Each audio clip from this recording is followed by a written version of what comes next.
আমি ধন্য গো রাসূল তোমাকে পেয়ে, আমি ধন্য গো রাসূল তোমাকে পেয়ে, আমি আরো বেশি ধন্য তোমার উম্মত হয়ে, আমি আরো বেশি ধন্য তোমার উম্মত হয়ে, আমি ধন্য গো রাসূল তোমাকে পেয়ে, আমি ধন্য গো রাসূল। বলেন, তোমার মত হতে চেয়েছিল সকল নবী, তোমার প্রেমে ঝুঁকে পড়ে সৃষ্টির ছবি, সৃষ্টির ছবি তুমি সেই নবী যার কদমে চন্দ্র রবি, তুমি সেই নবী যার কদমে চন্দ্র রবি, ঝুঁকে পড়ে সর্বদাই বেকুল হয়ে, বলো ঝুঁকে পড়ে সর্বদাই বেকুল হয়ে, আমি ধন্য গো রাসূল তোমাকে পেয়ে, আমি ধন্য গো রাসূল। আরো বেশি ধন্য তোমার গোলাম হয়ে, আমি আরো বেশি ধন্য তোমার গোলাম হয়ে, আমি ধন্য গো রাসূল তোমাকে পেয়ে, আমি ধন্য গো রাসূল তোমাকে পেয়ে। আসসালামু আলাইকুম, আপনারা দেখছেন কাদরিয়া সুন্নি মিডিয়া ইউটিউব চ্যানেল। নতুন নতুন ইসলামিক ভিডিও পেতে আমাদের চ্যানেলটি সাবস্ক্রাইব করুন। আমার সাথে পড়ুন, রব্বানা লাকাল হামদ হামদান কাসীরান তাইয়িবান মুবারাকান ফীহি, ইয়া রাব্বি লাকাল হামদু কামা ইয়ানবাগি লিজালালি ওয়াজহিকা ওয়া আযীমি সুলতানিকা। আমরা আল্লাহ পাকের প্রশংসা আদায় করছি যে মহান মনিব পবিত্র ঈশান নামাজের পরে মহাগ্রন্থ আল কোরআন থেকে আমাদেরকে কিছু কথা বলার এবং শোনার তৌফিকটুকু দান করেছেন। আমরা সকলে আবারও সমস্বরে পড়ছি আলহামদুলিল্লাহ। সম্মানিত সুধী, যেহেতু প্রথিত যশা ওলামা হাজারাতগণ এখানে আলোচনা পেশ করবেন, আল্লাহ পাক যদি তৌফিক দান করেন, আমাকে দেওয়া হয়েছে সুনির্দিষ্ট বিষয়বস্তুর উপর আমি কোরআন ও হাদিস থেকে আপনাদের সামনে কিছু কথা বলার চেষ্টা করব ইনশাআল্লাহ। আল্লাহ পাক যেন আমি অদম গুনাহগারকে সহি শুদ্ধ করে বলার, আপনাদেরকে যেন ঈমান ও আমলের নিয়তে শোনার তৌফিক দান করেন। আবারও পড়েন আল্লাহুম্মা আমিন। আমি আপনাদের সামনে মহাগ্রন্থ আল কোরআন থেকে 3খানা আয়াতে কারিমা তেলাওয়াত করেছি। পবিত্র কোরআনুল কারীমের 114খানা সূরার মধ্যে অন্যতম একটি মর্যাদাপূর্ণ সূরা হচ্ছে সূরা যারিয়াত। এই সূরা যারিয়াতের 15 থেকে 18 নম্বর আয়াত আমি আপনাদের সামনে তেলাওয়াত করেছি। তেলাওয়াতকৃত আয়াতের মধ্যে মহান আল্লাহ পাক তিনি আমাদেরকে 3টা বিষয় সম্পর্কে সুস্পষ্ট ধারণা প্রদান করেছেন। আপনারা আমার সাথে একটু কথা বলুন, এই পৃথিবীতে যত ধর্মগ্রন্থ আছে সর্বশ্রেষ্ঠ ধর্মগ্রন্থের নাম কি? এভাবে বললে হবে না। আমি শত শত যুবকদেরকে এখানে দেখতে পাচ্ছি, মহান আল্লাহ এবং রসুলের খাতিরে আওয়াজ দিতে আমরা রাজি আছি না নাই? একটু ডান হাত তুলে আল্লাহকে দেখান, আমরা রাজি আছি না নাই? বলেন আল্লাহু আকবার, বলেন ইয়া রাসূলুল্লাহ। জবান দিয়েছেন কে? মহব্বতে বলেন জবান দিয়েছেন কে?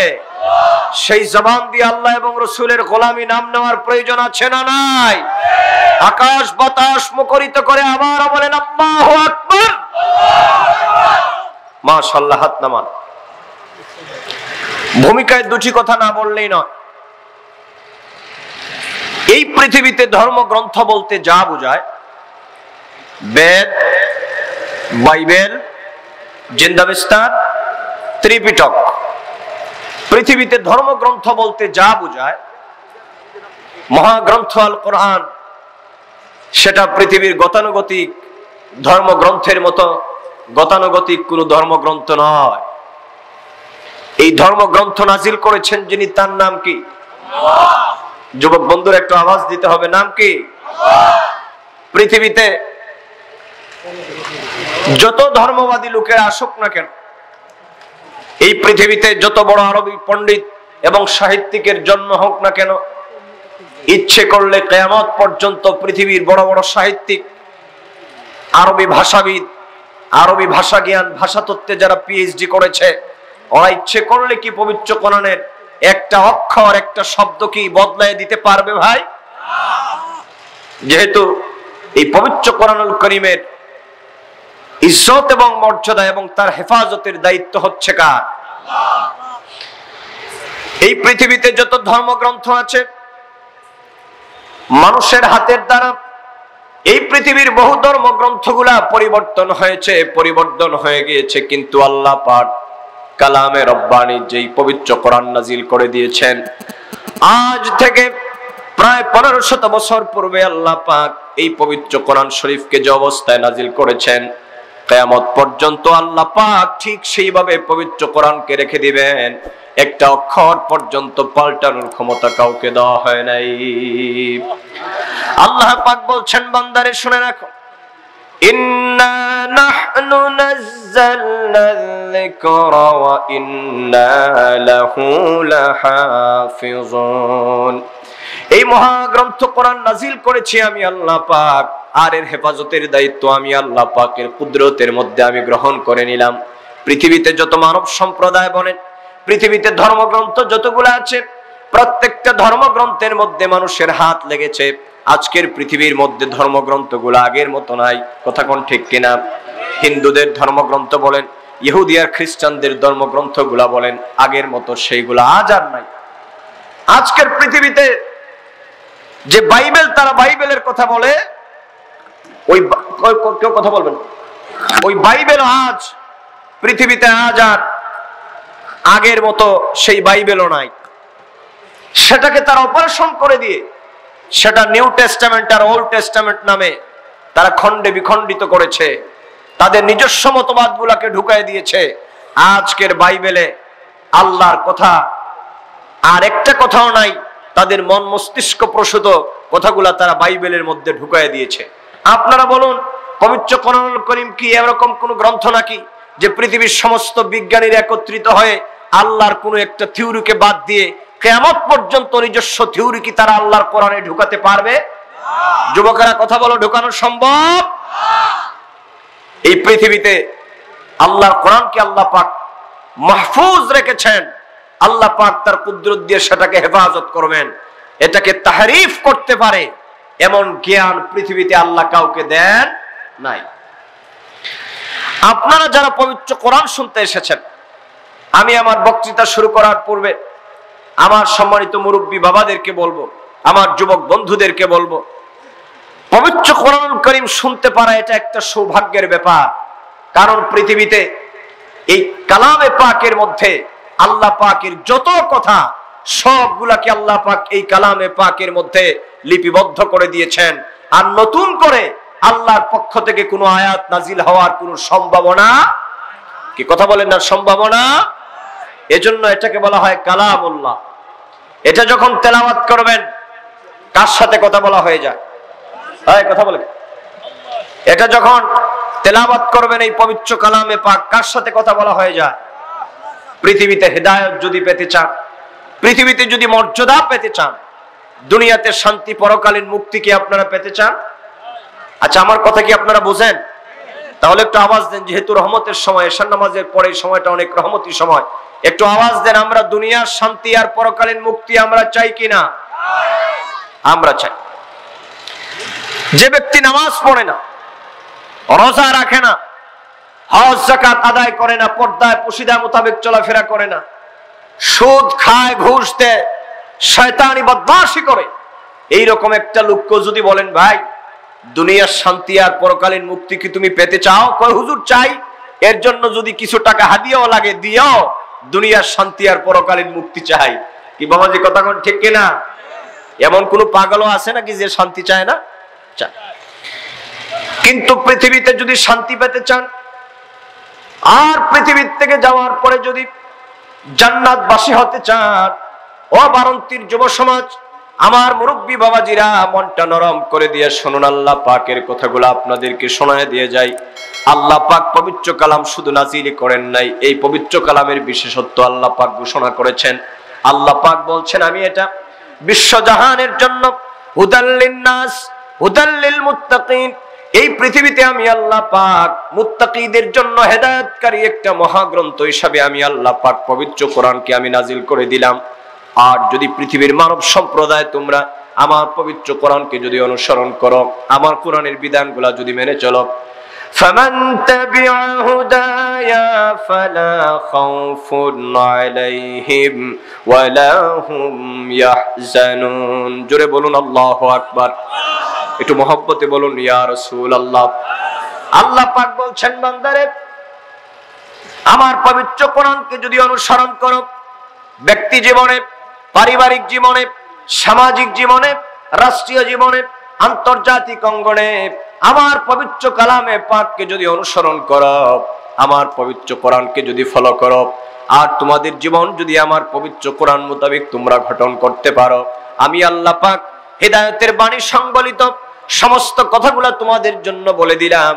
প্রত্যেকটা কথাকে যদি তোমরা জীবনে বাস্তবায়ন করতে পারো, আমি আল্লাহ পাক তোমাদেরকে দুনিয়ার শান্তি দান করে দিব, আর পরকালে ফালা খাউফুন আলাইহিম ওয়ালা হুম ইয়াহজানুন।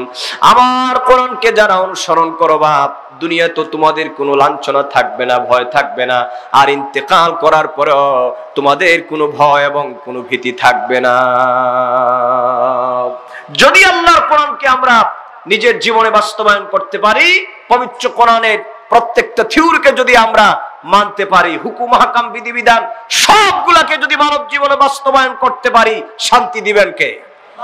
এভাবে বললে হবে না, আবারও শাহাদত আঙ্গুলি আকাশের দিকে তুলে বলেন, শান্তি দেওয়ার মালিক কে? এতে কোনো সন্দেহ আছে? আজকের পৃথিবীতে শান্তি নাই, ব্যক্তিতে শান্তি নাই, পরিবারে শান্তি নাই, সমাজে শান্তি নাই, রাষ্ট্রে শান্তি নাই, এক জামাই এক বউ সেখানেও শান্তি নাই। কি কথা কন? আপনারা কথা না বললে আমি বুঝবো আমার কথাগুলো আপনারা বুঝতে পারছেন।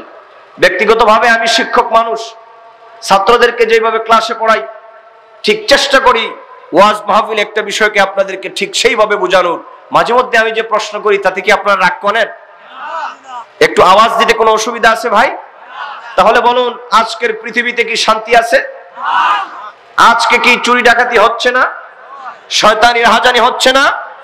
সব হচ্ছে, শান্তি নাই। তার কারণটা কি? মাঝে মধ্যে মনে হয় শান্তি যেন কারো নাম ছিল। বেটা মিয়া শান্তি চৌধুরী মারা গেছে, তার বাপ মারা গেছে, তার দাদা মরছে, তার বউ বাচ্চা সব মারা গেছে, ওর 40 আর কুলখানি সব শেষ হয়ে গেছে। আজকের পৃথিবীতে আর শান্তি নাই। মানুষ দলে উপদলে বিভক্ত হচ্ছে, কত দল যে সৃষ্টি হচ্ছে। কি কথা কোন ঠিক কিনা? দলের মধ্যে কর্মীর চাইতে নেতার সংখ্যা বেশি, কত দল। এজন্য আমার মাঝে মধ্যে মনে হয় কিয়ামতের আগে প্রত্যেকটা ফ্যামিলিতে এক একটা দল হবে। বেটা জামাই হবে দলের সভাপতি, আর তার বউ হবে দলের সেক্রেটারি, আর তার ছেলে নাতি নশা যেগুলো আছে সবগুলো হবে সদস্য। কি কথা কোন ঠিক কিনা? আজকের পৃথিবীতে কেউ কারো দল মানতে চায় না।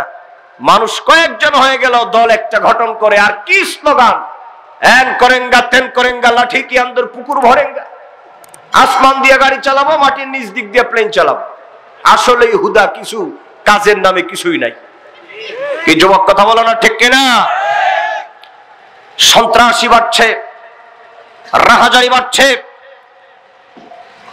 নেতৃত্বের আসনে দ্বারা অধিষ্ঠিত আছে, এদের চরিত্রের বিরাট স্খলন আমরা দেখতে পাচ্ছি। তার কারণটা কি? তার কারণটা হলো আজকে শান্তি কেন হচ্ছে না? যে পৃথিবীতে শান্তি যিনি দিবেন সেই মহান আল্লাহ পাকের বিধিবিধান থেকে মানুষ যোজন যোজন দূরে যাওয়ার কারণে আজকের পৃথিবীতে শান্তি হচ্ছে না। আপনারা আমার কথা বুঝে থাকলে ঈমানের সাথে দারাজ কণ্ঠ নিয়ে জবাব দেন, পৃথিবীতে শান্তি দেওয়ার মালিককে? তিনবার বলেন, শান্তি দেওয়ার মালিককে? বলেন আল্লাহ, বলেন আল্লাহ, বলেন আল্লাহু আকবার। শান্তি দেওয়ার মালিক। এজন্য দেখবেন আপনারা আপনাদের মসজিদের ইমাম সাহেব প্রত্যেকটা ফরজ নামাজের পরে তিনি মুনাজাতের মধ্যে একটা দোয়া করেন, আল্লাহুম্মা আনতাস সালাম ওয়া মিনকাস সালাম ওয়া ইলাইকা ইয়ারজিউস সালাম। তার অর্থটা কি? আল্লাহ তুমি শান্তিদাতা, তোমার পক্ষ থেকেই আমরা শান্তি প্রাপ্ত হই। হাকিকাতান তো শান্তি দেওয়ার মালিক আমার আল্লাহ পাক। সুতরাং সেই আল্লাহকে ভুলে যাওয়ার কারণে, আল্লাহর বিধিবিধান না মানার কারণে আজকের পৃথিবীতে যতই মেকিয়াভেলি পড়া হোক, যতই এরিস্টটলের দর্শন পড়া হোক না কেন, আজকের পৃথিবীতে এক সেকেন্ডের জন্য পৃথিবীর নেতারা শান্তি দিতে পারে।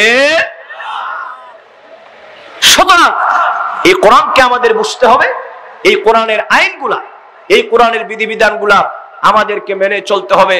তাহলে আল্লাহ পাক পৃথিবীতে আমাদেরকে শান্তির নিবাস করে দিবেন, আল্লাহ পাক আমাদেরকে পৃথিবীতে নিরাপত্তা দিবেন, আল্লাহ পাক স্বস্তি দিবেন, অর্থনৈতিক প্রবৃত্তি, রাজনৈতিক স্থিতিশীলতা আল্লাহ পাক দিবেন।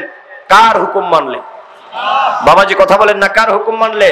আল্লাহ। সুতরাং আল্লাহ পাক বলছেন, ফামান তাবিআ হুদায়া ফালা খাউফুন আলাইহিম ওয়ালা হুম ইয়াহজানুন। আমি আল্লাহ পাক হেদায়েতের সব কথা এই মহাগ্রন্থ আল কোরআনে বিবৃত করে দিয়েছি। তোমরা সেইগুলা পড়বা, জানবা, মানবা, বাস্তব জীবনে অনুসরণ করবা। আমি আল্লাহ পাক দুনিয়ার জীবনকে শান্তিময় করে দিব, মরলে পরে তোমাদেরকে জান্নাতুল ফেরদাউস দান করে দিব। সম্মানিত সুধী, আমি আপনাদের সামনে, আমি ভূমিকায় আর দেরি করছি না, আমি আপনাদের সামনে সূরা জারিয়াতের যে আয়াত কয়খান তেলাওয়াত করেছি, আমি আপনাদের সামনে এখন তার শাব্দিক তর্জমা করে দিচ্ছি। আমি সরাসরি মহাগ্রন্থ আল কোরআনের আমার সুনির্দিষ্ট বিষয়বস্তু থেকে আমি আলোচনা শুরু করছি। আমার সাথে সকলে সমস্বরে আবারও পড়ুন, আউযু বিল্লাহি মিনাশ শাইতানির রাজীম, বিসমিল্লাহির রাহমানির রাহিম। ইন্নাল মুত্তাকিনা ফি জান্নাতিন ওয়া উয়ুন আখিযিনা মা আতাহুম রাব্বুহুম ইন্নাহুম কানু ক্বাবলা যালিকা মুহসিনিন কানু ক্বালিলাম মিনাল লাইলি মা ইয়াহজাউন ওয়া বিল আসহারি হুম ইস্তাগফিরুন। সাদাকাল্লাহুল আযীম। মহাগ্রন্থ আল কোরআনের সূরা জারিয়াতের 15 থেকে 18 নম্বর আয়াত পর্যন্ত এই তিনখানা আয়াত আমি আপনাদের সামনে তেলাওয়াত করেছি। আল্লাহ পাক আয়াতকৃত তেলাওয়াত সমূহের মধ্যে তিনি আমাদের জন্য তিনটা বিষয়ে তিনি আমাদেরকে দিক নির্দেশনা দিয়েছেন। তার প্রধানত হচ্ছে শাব্দিক অনুবাদটা আপনাদের সামনে আমি বলতেছি।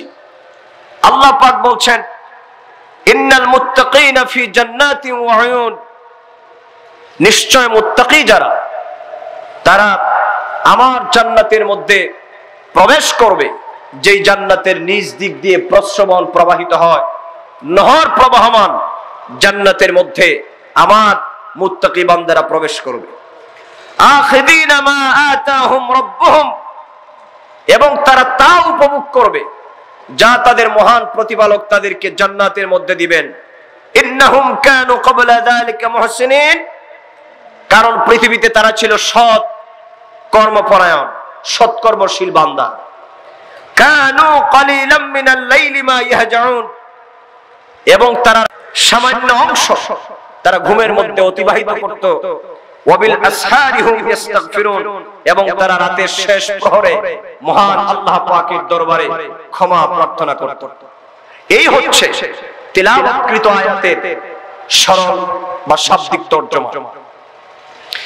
মহাগ্রন্থ আল কোরআনের সূরা যারিয়াত 15 নম্বর আয়াতের মধ্যে আল্লাহ পাক বলছেন ইন্নাল মুত্তাকিনা ফি জান্নাতিন ওয়া উয়ুন। এই আয়াতের মধ্যে আল্লাহ পাক বলছেন যে মুত্তাকিরা জান্নাতের মধ্যে প্রবেশ করবে, যেই জান্নাতের নিচ দিক দিয়ে প্রবাহিত ঝর্ণা প্রবাহমান থাকবে। কথা কি আমার বুঝেন ভাই? মনোযোগের সাথে বায়াত শুনবেন। আলহামদুলিল্লাহ, সুন্দর পরিবেশ হয়েছে। এই তিনটা আয়াতের মধ্যে আল্লাহ পাক তিনটা বিষয়কে উল্লেখ করেছেন। ওলামা হাজারাতগণ এখানে আছে। প্রথমত আল্লাহ পাক এই আয়াতের মধ্যে তাকওয়ার কথা বলেছেন। দ্বিতীয় নম্বর আল্লাহ পাক রাতের শেষ ভাগে যারা আল্লাহর দরবারে আরাধনা করে, আমার মালিকের গোলামি করে, আরামের ঘুমকে হারাম করে দিয়া রাতের শেষ ভাগে উঠে আল্লাহর ফরমাবরদারি গোলামিতে লিপ্ত হয়ে যায়, তাহাজ্জুদের নামাজ আদায় করে, আল্লাহ পাক সেই তাহাজ্জুদ আদায়কারী বান্দাদেরকে কি পুরস্কার প্রদান করবেন, সেই তাহাজ্জুদ আদায়কারী বান্দাদের ব্যাপারে আল্লাহ পাক দ্বিতীয় আয়াতের মধ্যে তিনি ঘোষণা করেছেন। তৃতীয় নম্বর আয়াতে আল্লাহ পাক সুবহানাহু ওয়া তাআলা মহাগ্রন্থ আল কোরআনের সূরা যারিয়াতের এই আয়াতের মধ্যে আল্লাহ পাক তাকওয়া মিশ্রিত ইবাদত, তাকওয়া মিশ্রিত ইবাদতের ফল হিসাবে আল্লাহ পাক তার বান্দাদেরকে জান্নাতুল ফেরদাউস দান করে দিবেন। এই তিনটা কথা আল্লাহ পাক এই তিনখানা আয়াতের মধ্যে আমাদের জন্য তিনি বর্ণনা করেছেন। এই কথাগুলো আমাদের জানার প্রয়োজন আছে না নাই? বাবাজিরা কথা বলেন, আছে না নাই? আমি চেষ্টা করব আল্লাহর কোরআন দিয়ে আপনাদের সামনে বোঝানো।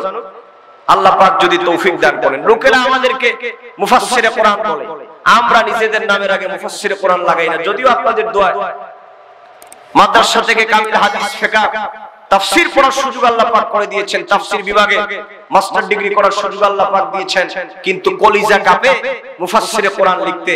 কারণ মুফাসসিরে কেরামগণ তাফসীর করার যে শর্ত দিয়েছেন, এই শর্ত আমাদের মধ্যে আমরা নিজেরা তো জানি, আমাদের মধ্যে একটাও নাই। আমরা শুধু আপনাদেরকে নির্ভরযোগ্য মুফাসসিরে কেরামদের ওনাদের নির্ভরযোগ্য কিছু কথা বলা আপনাদের সামনে আমরা শোনায় যাব। আল্লাহ যেন আমাকে সহি শুদ্ধ করে বলার তৌফিক দান করেন। আবার পড়েন আল্লাহুম্মা আমিন। আমি আল্লাহর কাছে সাহায্য প্রার্থনা চাচ্ছি বিমাশিয়াতিল্লাহ, বিফদলিল্লাহ, বিইذنিল্লাহ, ওয়া মা তাওফীকি ইল্লা বিল্লাহ, আলাইহি তাওয়াক্কালতু ওয়া ইলাইহি উনীব। সম্মানিত সুধী, প্রথম নম্বর কথা হচ্ছে আল্লাহ পাক বলছেন ইন্নাল মুত্তাকিনা ফি জান্নাতিন ওয়া উয়ুন। নিশ্চয় আল্লাহ পাক মুত্তাকিদেরকে এমন জান্নাতে দিবেন যেই জান্নাতের নিচ দিক দিয়ে নহর প্রবাহিত হবে। কথা কোন? এখানের মধ্যে একটা প্রশ্ন দাঁড়ায়। আমি যদি প্রশ্ন করি আপনাদেরকে, আল্লাহ জান্নাত দিবেন কাদেরকে? বলেন মুত্তাকিদেরকে। কথা বলতে হবে, কথা না বুঝতে হবে না। এখানে আল্লাহ পাক বলছেন আমি মুত্তাকিদেরকে জান্নাত দিব। আমার কথা বুঝে থাকলে জবাব দেন, আল্লাহ পাক জান্নাত দিবেন কাকে? সকলে কথা বলতে হবে, জান্নাত দিবেন কাকে? মুত্তাকিদেরকে। আমার দেশের কিছু লোক মনে করে মাঝে মধ্যে একটু সুবহানাল্লাহ আলহামদুলিল্লাহ পড়লাম, আর সপ্তাহে একদিন গিয়ে মসজিদে সেজদা দিলাম, এই তো মরার পরে আল্লাহ জান্নাত দিব। মনে হয় জান্নাত মামু বাড়ি বারান্দা, মিয়া সাহেব আপনি মরবেন আর আল্লাহ বেহেশত আপনারে দিবে। এত সোজা কথা কোন? এত সোজা? আল্লাহ পাক শর্ত যুক্ত করেছেন যে আমি জান্নাত দিব মুত্তাকিদেরকে। এখন প্রশ্ন হচ্ছে মুত্তাকি কারা? মুত্তাকি কাদেরকে বলা হয়, তাদের পরিচয়। মুত্তাকিদের পরিচিতি প্রসঙ্গে যুগবরেণ্য মুফাসসিরিনে কেরামগণ যে সংজ্ঞা তারা বিবৃত করেছেন, আমি সহজ সরল ভাষায় আপনাদের সকলের কথা মাথায় বিবেচনা রেখে আমি আপনাদের সামনে কথাগুলা সরল বাংলায় উপস্থাপন করছি ইনশাআল্লাহ। আল্লাহ পাক বলছেন তাকওয়াবান যাদের ভিতরে তাকওয়া থাকবে, যারা মুত্তাকি হবে, আমি তাদেরকে জান্নাত দান করব। আর তাকওয়া যার ভিতরে আছে তারাই হলো মুত্তাকি। তাকওয়া শব্দের অর্থ হচ্ছে ভয়, ভীতি, বিরত থাকা, পরহেজ করা ইত্যাদি। কথা বুঝে থাকলে জবাব দেন। তাকওয়া শব্দের অর্থ কি?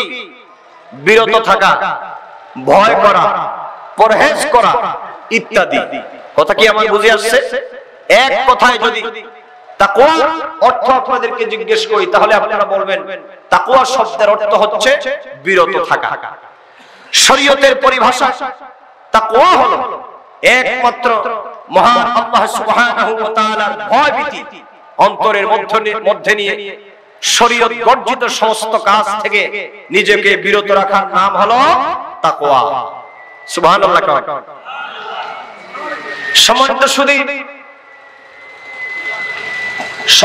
সুধী, আবার আমি বলছি, এক কথায় শরীয়তের পরিভাষায় তাকওয়া হলো আল্লাহর ভয়ভীতি অন্তরে নিয়ে শরীয়ত গর্জিত আল্লাহ নিষিদ্ধকৃত বিষয় থেকে নিজেকে বাঁচানোর নামই হলো তাকওয়া।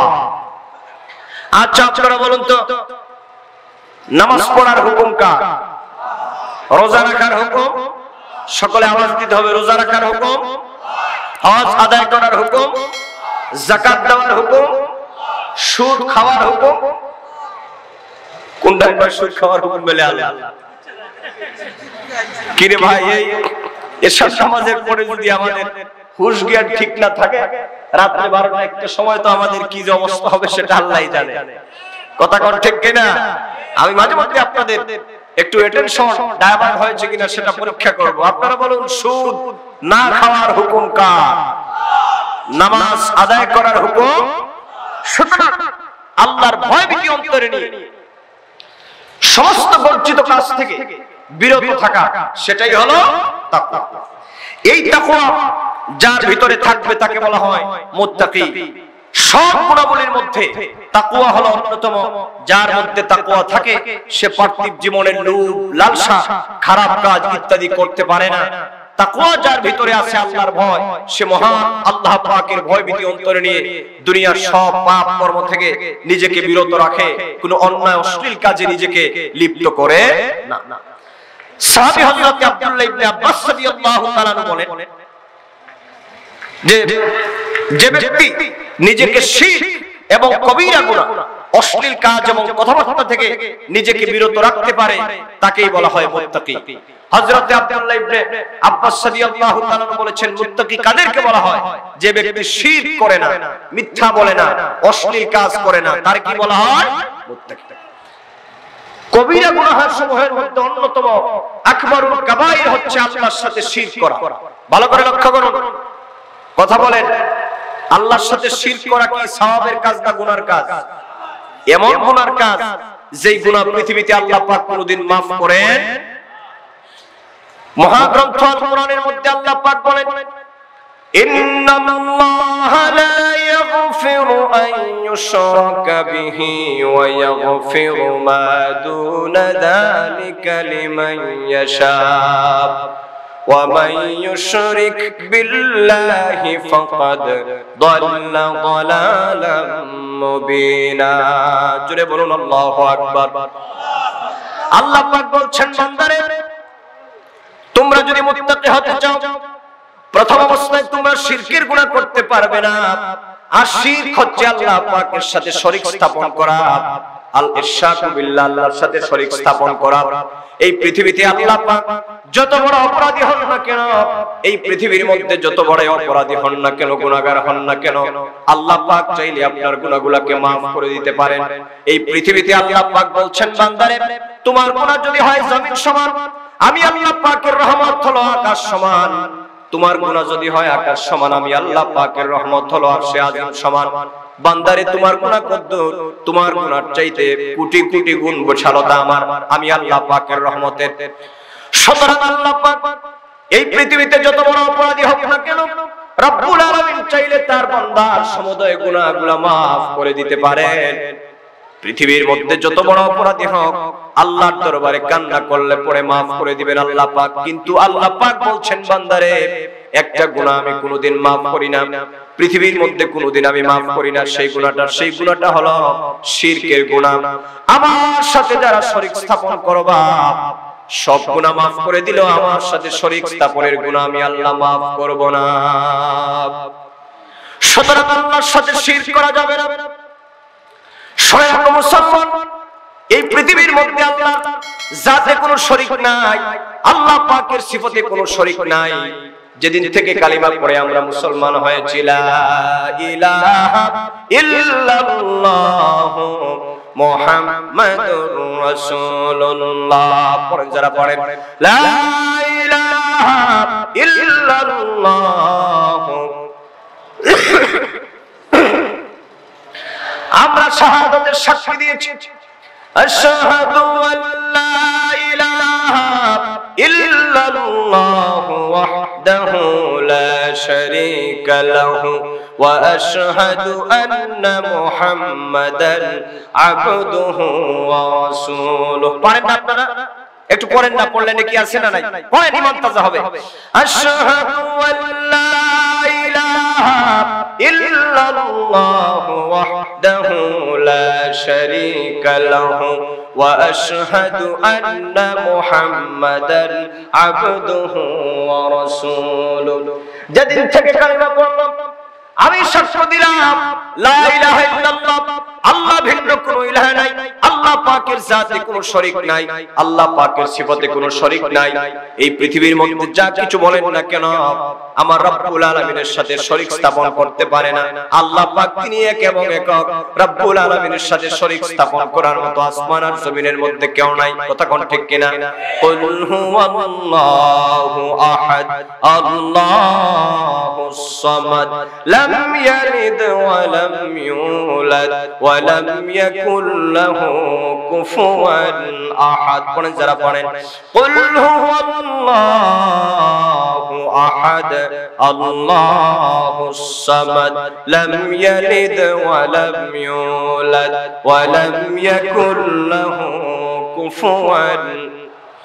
আল্লাহ পাক তার হাবিবকে বলছেন, হাবিব আমার, এই পৃথিবীতে আমার ব্যাপারে বড় পুষ্টিকে জানায়া দেন। আপনি বলুন, নিশ্চয় আমি আল্লাহ পাক এক এবং একক।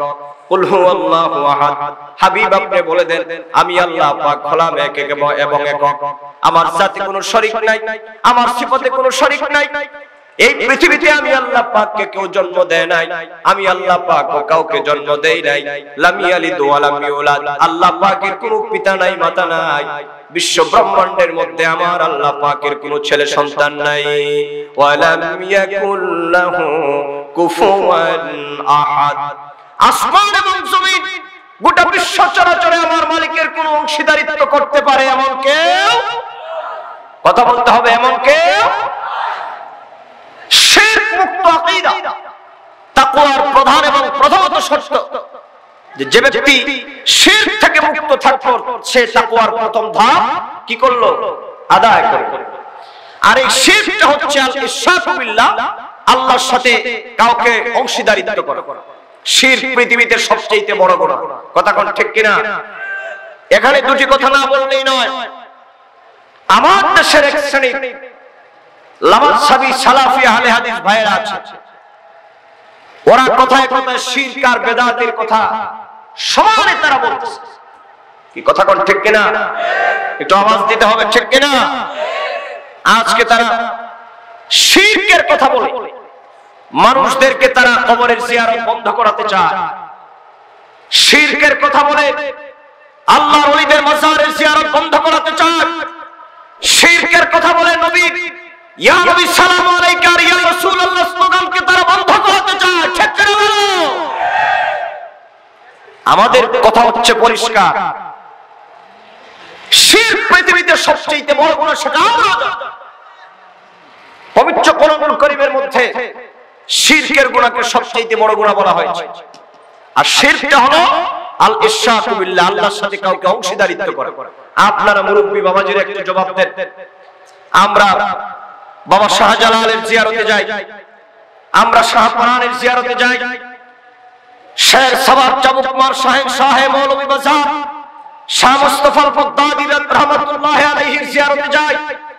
আমাদের পীর মুর্শিদ মুজাদ্দিদ জামান রাইসুল কুররা ওয়াল মুফাসসিরিন, আমাদের উস্তাদ মুর্শিদে বরহক আল্লামা ফুলতলি সাহেব কিবলা রাহমাতুল্লাহি আলাইহি জিয়ারতে আমরা যাই। আমরা বাংলাদেশ তথা বিশ্বের আনাচে কানাচে অসংখ্য গণিত আল্লাহর ওলিদের জিয়ারতে আমরা যাই। আপনারা বলুন তো বুকে হাত দিয়া কখনো কি আমরা আল্লাহর ওলিদের দরবারে গিয়া বলি যে বাবা শাহজালাল সুম্মা মাদাল্লাহ, আল্লাহ বলতে কেউ নাই, তুমি আমাদের খোদা, আর তোমার কাছে আমরা আসছি, তুমি আমাদেরকে এটা সেটা দান করো। আপনারা একটু ঈমানের সাথে বলুন, এই কথা কি কোনো পাগলও বলে? কি একটু জবাব দেন না, কথা কোন এই কথা কি আমরা বলি ভাই? বরং আমরা কি বলি? আল্লাহ পাক বলেছেন ইন্না রাহমাতুল্লাহি করিবুম মিনাল মুহসিনিন, আমার রহমতের স্টেশন হচ্ছে আমার মুহসিনিন বান্দাদের দরবার, ওলিদের দরবার। আমরা বাবা শাহজালালের কাছে গিয়ে বলি, বাবা শাহজালাল আমরা অপরাধী, আমরা গুনাহগার, আপনি তো আল্লাহর ওলি, সুতরাং আল্লাহ দুনিয়াতে কোন বন্ধুর কাছে আইসা যদি এক বন্ধুর সুপারিশ নিয়ে যদি আরেক বন্ধুর কাছে যাওয়া হয়, ওই বন্ধু তার সুপারিশটাকে মঞ্জুর করে নেয়। আল্লাহ আমরা তো গুনাহগার, আমরা তোমার বন্ধু শাহজালালের দরবারে এসেছি, আর তোমার বন্ধুর ওসিলা নিয়ে তোমার কাছে চাই আল্লাহ তোমার বন্ধুর ওসিলায় তুমি আমাদের গুনাহগুলো মাফ করে দাও, তোমার বন্ধুর ওসিলায় আল্লাহ তুমি আমাকে বিপদ মুক্ত করে দাও, তোমার বন্ধুর ওসিলায় আল্লাহ তুমি আমাদেরকে নাজাত দাও। আপনারা বলুন, এই কথার মধ্যে কি কোনো শিরকের কোনো গন্ধ আছে? আসতে বললে হবে না, যুবক ছেলের আওয়াজ দাও, এই কথার মধ্যে কি শিরকের কোনো গন্ধ আছে? সুতরাং আমি আজকে মাহফিল থেকে স্পষ্ট করে বলতে চাই, যারা শিরকের কথা বলে ইয়া নবী সালাম আলাইকুম স্লোগান বন্ধ করতে চায়, নারা রিসালাতের স্লোগান বন্ধ করতে চায়, আল্লাহর ওলিদের মাজারের জিয়ারত বন্ধ করতে চায়, নিঃসন্দেহে তারা বেঈমান, তাতে কোনো সন্দেহ নাই। ডান হাত তুলে বলো ঠিক না? এদের সাথে ইমানদারের কোনো সম্পর্ক? ওলিদের জিয়ারত আমরা চাই কিনা? আসতে কবেন না, ডান হাত তুলে বলেন চাই কিনা? ইয়া নবী সালাম আলাইকুম স্লোগান আমরা চাই কিনা? নারা রিসালাতের স্লোগান আমরা চাই কিনা? কারো ফতোয়ায় আমরা এগুলা বন্ধ করব? কথা কোন বন্ধ করব? ওলিদের দরবারে আমরা যাব, আমরা গিয়েছি, ভবিষ্যতেও আমরা যাব, কথা কোন ঠিক কিনা? সুতরাং শিরক মস্ত বড় গুনাহ, কেউ যদি আল্লাহর অংশীদারিত্ব সাব্যস্ত করে সেটা হয়ে যাবে শিরক। আর এই শিরক থেকে বেঁচে থাকা তাকওয়ার প্রধানতম শর্ত। আমার কথা কি আপনারা বুঝেন? আমার কথা বাই সিকোয়েন্স বুঝতে হবে। প্রথম নম্বর কথা হচ্ছে আল্লাহ জান্নাত দিবেন কারে? মাশাআল্লাহ, ছাত্র হিসেবে তো আপনারা অনেক ভালো। আল্লাহ জান্নাত দিবে কারে? মুত্তাকিদেরকে, যাদের ভিতরে তাকওয়া আছে। আর আব্দুল্লাহ ইবনে আব্বাস রাদিয়াল্লাহু তাআলা বলছেন তাকওয়ার প্রধান শর্ত হলো নিজেকে শিরক থেকে মুক্ত রাখা। কার ভয়ে?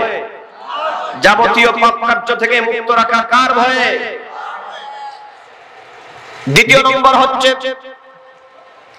ওই ব্যক্তিটা খারাপ কোনো কবিরা গুনাহ করবে না। কবিরা গুনাহ 70টার মতো কবিরা গুনাহর কথা হাদিসে পাকের মধ্যে এসেছে, বিভিন্ন কিতাবের মধ্যে হাদিসে 70টা গুনাহর কথা এসেছে। আমার বাবাজিরা, এই কবিরা গুনাহ করবে না। এই কবিরা গুনাহর মধ্যে অন্যতম একটা গুনাহ হলো নামাজ ছেড়ে দেওয়া, পিতামাতার সাথে বেয়াদবি করা, চুরি করা, জিনা ব্যভিচার করা, মদ খাওয়া, ঘুষ খাওয়া, ঘুষ দেওয়া, সুদ খাওয়া, সুদ দেওয়া, এই বিষয়গুলো হলো কবিরা গুনাহের মধ্যে অন্তর্ভুক্ত। এই কথাগুলো ভালো করে লক্ষ্য করুন। তাকওয়াবান হতে হলে প্রথমত যে শর্তগুলা, সেটা হলো কবিরা গুনাহ থেকে আপনি মুক্ত থাকা লাগবে, নিজেকে মুক্ত রাখা লাগবে। আমার ভাইরা, এখানে দুটি কথা শুধু বলি। আজকের সমাজের মধ্যে সুদ এবং ঘুষ, জিনা ব্যভিচার, অশ্লীলতা আমাদের সমাজের মধ্যে আছে না নাই? একটু আস্তে কথা বলবেন না, জোরে বলেন আছে না নাই? সমস্ত ফাহিশা কর্মকাণ্ড আমাদের সমাজের মধ্যে আছে না নাই? আছে আমাদের সমাজের মধ্যে। যুবক বন্ধুরা মনে রাখবা, নাটক সিনেমার মধ্যে যে অশ্লীল দৃশ্যগুলো দেখানো হয়, আমার দেশের যুবকের চরিত্রকে ধ্বংস করে দেওয়ার জন্য আজকে বিভিন্ন ধরনের পায়তারা চালানো হচ্ছে। আজকের পৃথিবীর মানুষের ইজ্জত সম্ভ্রমকে বিনষ্ট করে দেওয়ার জন্য সিনেমা, টেলিভিশন গুলা আর ভারতীয় চ্যানেল গুলা বন্যার পানির মতো আজকে তারা অশ্লীল দৃশ্যগুলা সমাজের মধ্যে প্রচার করছে। মনে রাখবারে যুবক, এই চক্ষুটা আল্লাহ পাক দিয়েছেন পবিত্র কোরআনুল কারীম তেলাওয়াত করার জন্য। রে যুবক, তুমি যৌবনের তাড়নায় পড়ে গুনাহ খাতার মধ্যে লিপ্ত হয়ে গেছে। মনে রাখবা, গভীর রাতে রাতের অন্ধকারে চার দেয়ালের মধ্যে আল্লাহ পাক বলছেন, চার দেয়ালের মধ্যে যদি তোমরা একজনে গুনাহ খাতা করো, দ্বিতীয় হিসাবে আমি আল্লাহ পাক তোমার সাথে আছি। দুইজনে মিলে যদি বান্দারে তুমি গুনাহ খাতা করো, তৃতীয় নম্বর আমি আল্লাহ পাক আছি।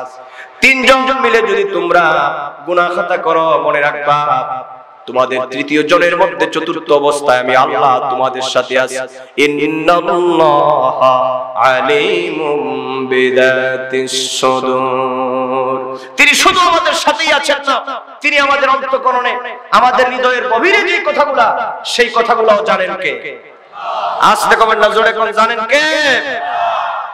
সুতরাং অশ্লীলতার ধারে কাছে যাওয়া যাবে না, কবিরা গুনার ধারে কাছে যাওয়া যাবে না। আজকে সমাজের মধ্যে জিনা ব্যভিচারের যেই প্রচার প্রসার করানো হচ্ছে, আল্লাহ পাক পবিত্র কালামে পাকের মধ্যে বলছেন, বান্দারে জিনা ব্যভিচার করা তো দূরের কথা, এই জিনা ব্যভিচারের কাছেও তোমরা যাবে না। জিনা ব্যভিচার যেই কাজগুলো করলে পড়ে হয়, দেখলে পড়ে হয়, জিনার ওই কাজগুলোর ধারে কাছেও তোমরা যাবে না। আল্লাহ পাক বলছেন, বান্দারে শুনে রাখো, লা তাকরাবুস সিনা ইন্নাহু কানা ফাহিশাতাও ওয়া সাআ সাবিলা। জিনা ব্যভিচার করা তো দূরের কথা, এই জিনা ব্যভিচার অশ্লীলতার ধারে কাছেও যাওয়া যাবে। আজকে কলেজ বিশ্ববিদ্যালয়গুলোতে রাত ডে নামক যে অশ্লীলতার সয়লাব আজকে বন্যার পানির মতো ভাষায় দেওয়া হচ্ছে, এইগুলাকে ইসলাম কোনদিন সমর্থন করে না। নারী পুরুষের অবাধ সম্মিলন, সেটাকে ইসলাম সমর্থন করে না। এইগুলা থেকে আমাদের বেঁচে থাকা লাগবে যদি আমরা মুত্তাকি হতে চাই। কার ভয়ে বাঁচা লাগবে? আসতে বলবেন না, কার ভয়ে বাঁচা লাগবে? আমাদের সমাজে দেখবেন ওরস মাহফিলের নামে নারী পুরুষ একত্রিত হয়ে নাচ গানের ব্যবস্থা করা হয়। আহলুস সুন্নাত ওয়াল জামাতের আকীদা মোতাবেক আমরা যারা সুন্নি, আমরা ওলিদের মাজারে জিয়ারত, ইসালে সওয়াব 100% আমরা বাস্তবায়ন করব। কিন্তু মাজার কেন্দ্রিক গান বাজনা, ডুল তবলা, নারী পুরুষ গায়িকা এনে গান বাদ্য বাজায়া সেখানের মধ্যে আল্লাহর ওলিদের দরবারে ওরস করা, সেটা জায়েজ? যেটা কোরআন সুন্নাহ মোতাবেক সেটা জায়েজ। কিন্তু গান বাজনা, অশ্লীলতা বেহায়াপনা দিয়ে যেটাকে প্রচলিত ওরস বানানো হয়েছে, সেটা ইসলাম সমর্থন করে না। সেটা হচ্ছে গুনাহে কবিরা, এটা তাকওয়ার খেলাফ। আল্লাহ পাকের মুত্তাকি বান্দা যারা, তারা কোনোদিন এইগুলা করতে পারে না। আর এইগুলা যদি আল্লাহর ভয় দিয়ে বিরত রাখেন, যদি না করেন, তাহলে আল্লাহ পাক জান্নাতুল ফেরদাউস দান করে দিবেন। সুবহানাল্লাহ। সম্মানিত সুধী বন্ধুরা, নামাজ ছাড়বেন না, পিতামাতাকে কষ্ট দিবেন না। ও যুবক বন্ধুরা, দুই হাত জোর করে বলে দিয়ে যায়, পিতামাতার সাথে কোনোদিন বেয়াদবি করবা না। এই পৃথিবীর মধ্যে যদি পিতামাতার সাথে বেয়াদবি করো, আল্লাহ পাক সেটা সহ্য করবেন না, জীবন বরবাদ করে দিবেন, তাকওয়ার খেলাফ হয়ে যাবে। পিতামাতার সাথে যদি তোমরা বেয়াদবি করো, এই সাউন্ড ধরছো, ভিতরটা একটু কম আছে, হালকা। সুতরাং মুত্তাকি বলা হয়, মুত্তাকি বলা হয় তাদেরকে যারা এই সমস্ত পাপ কর্ম, অন্যায়, অশ্লীলতা থেকে নিজেকে বিরত রাখে। কার ভয়ে? একটু মহব্বতে বলুন, ডিস্টার্ব যাতে না হয়। কার ভয়ে? আল্লাহর ভয়ে। মুত্তাকি ব্যক্তি সততা, আমানতদারি, ধৈর্য, শুকর, আদল, ইনসাফ ইত্যাদি গুণে গুণান্বিত হয়। মুত্তাকি ব্যক্তি কোনোদিন জুলম করতে পারে না। মুত্তাকি ব্যক্তি কোনোদিন পরের হক মারতে পারে না। মুত্তাকি ব্যক্তি রাজনীতির নামে কোনোদিন কোনো মানুষকে আঘাত করতে পারে না। কথা কোন ঠিক কিনা? আমার দেশে আছে না রাজনীতির নামে আজকে সময়ে স্থানীয় নির্বাচনকে কেন্দ্র করে আমরা পত্র পত্রিকায়, সোশ্যাল মিডিয়ায় যে সংবাদ আমরা দেখলাম, সমানে মানুষ খুন হয়েছে। এটাকে ইসলামের শরীয়ত মোতাবেক জায়েজ না না জায়েজ? ইসলাম সেটাকে সমর্থন করে। সুতরাং একজন মুত্তাকি ব্যক্তি এই কাজগুলা কোনোদিন সমর্থন করতে পারে না, পাপ কাজের ধারে কাছেও সে যাইতে পারে না। মুত্তাকিদের পরিচয় প্রসঙ্গে আল্লাহ পাক বলেন, পবিত্র কোরআনের প্রথম পৃষ্ঠাটা উল্টালে পড়ে দ্বিতীয় পৃষ্ঠার মধ্যে আপনি দেখবেন মুত্তাকিদের পরিচয় প্রসঙ্গে আল্লাহ পাক তিনি বর্ণনা করছেন। আল্লাহ পাক বলেন, বান্দারে শুনে রাখো, মুত্তাকি হলো তারা الذين يؤمنون بالغيب ويقيمون الصلاة ومما رزقناهم ينفقون والذين يؤمنون بما أنزل إليك وما أنزل من قبلك وبالآخرة هم يوقنون জোরে বলুন আল্লাহু আকবার। এই আয়াতের মধ্যে আল্লাহ পাক মুত্তাকি যারা হবে তাদের 7টা অবস্থা বর্ণনা করেছেন। আল্লাহু আকবার কোন মুত্তাকি যারা হবে এই গুণগুলো তাদের মধ্যে থাকা লাগবে। এর মধ্যে প্রধানতম গুণ হলো মুত্তাকি যারা হবে, তাকওয়াবান যারা হবে তাদের প্রথম গুণ হলো, কথা কি আমার বুঝেন বাবাজি? এই কথাগুলো বোঝার দরকার আছে না নাই? আমার বাবাজিরা, মুরব্বী বাবাজিরা, ও কলেজের টুকরো যুবক বন্ধুরে, ভালো করে লক্ষ্য করে, মুত্তাকি যারা হবে তাদের 7টা গুণ আল্লাহ পাক এই আয়াতের মধ্যে বর্ণনা করেছেন। এর মধ্যে প্রধানতম গুণ হলো আল্লাযীনা ইউমিনুনা বিল গায়ব। মুত্তাকি যারা তাদের প্রথম এবং প্রধানত কোয়ালিটি হলো আল্লাযীনা ইউমিনুনা বিল গায়ব, অদৃশ্যের উপর বিশ্বাস করবে যারা। অদৃশ্য কি? যা দৃশ্যমান নয়, কথা কি বুঝেন? গায়েব হলো যা দৃশ্যমান নয়, অদৃশ্য হচ্ছেন আমার আল্লাহ। আল্লাহকে কি কোনদিন দেখছেন ভাই? আচ্ছা বাবাজিরা বলেন তো, আল্লাহরে আপনারা কোনদিন দেখছেন? আমাদের বাপ দাদায় দেখছে, আমাদের চৌদ্দ গোষ্ঠী আরো যারা আসবে, দেখা কি সম্ভব হবে? আল্লাহ পাক বলছেন লা তুদরিকুল আবসার, এই পৃথিবীর কোন দৃষ্টি শক্তি আমাকে মুহাইয়া করতে পারবে, আমাকে দেখা সম্ভব নয়। লাইসা কামিসলিহি শাইউন, কারণ পৃথিবীতে কোন জিনিস আল্লাহর তুলনা করা চলে না। আল্লাহ কি রকম, এটা কি কোনো তুলনা দিতে পারবে? এই পৃথিবীর কেউ আল্লাহকে দেখে নাই আমার দয়াল নবী ছাড়া। মুহাম্মদে বলেন না সুবহানাল্লাহ। আমার দয়াল নবী আমার আল্লাহ পাককে দেখেছেন। কিভাবে দেখেছেন? আল্লাহ যেইভাবে তার হাবিবকে দেখা দিয়েছেন, আমার দয়াল নবী সেইভাবে দেখছেন। এটার কাইফিয়ত বর্ণনা করা সম্ভব নয়।